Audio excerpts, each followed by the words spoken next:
ወርቅ ነው።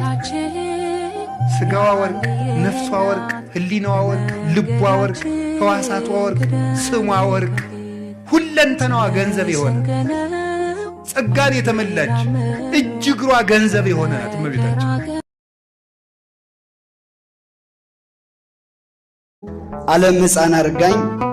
ዓለም ሕፃን አርጋኝ አምላኬን ልከተል ከኋላው ሳለቅስ ብልጭልጭ አሳይታ ታታልለኛለች። ከአባቴ ለይታ ካስቀረች በኋላ ስጋዬን ቁጭ አርጋ ነፍሴን ትበላለች። አምላክ በዚህ ጊዜ እምነቴ ጎድሎበት ፊቱን ሊያዞረው ሲል ሁሌ ልመናዋ ማረልኝ የሆነ እናት ትደርሳለች። ደግሞ እንደ ልማዷ ከልጅ ከአምላኳ ፊት በርከክ ትልና እናትህ አይደለው ልጄን ማር ትላለች። ታዲያ እኔ ውለታ ቢስ ክፉ ሰው አይደለው? ያረገችልኝን ሁሉን ረሳና ደግሜ በድዬ ደግሞ ከልጇ ፊት ደጅ አስጠናታለሁ። ማረልኝ ማረልኝ ማረልኝ ትላለች።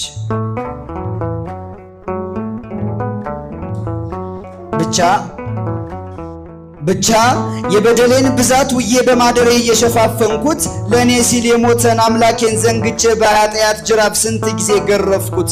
አላውቀውም ብዬ ስንት ጊዜ ካድኩት። በልቤ አደባባይ መስቀል አሸክሜ ስንት ጊዜ ሰቀልኩት።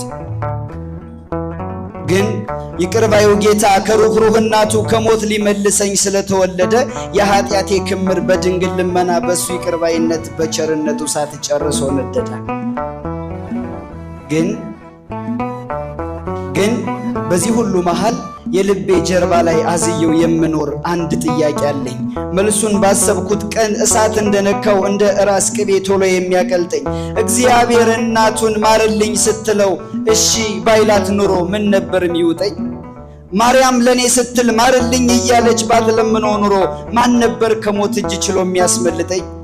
ብቻ ይመስገን አምላኬ ማርልኝ የምትል ሩህሩህ እናቱን ለኔም ስለሰጠኝ።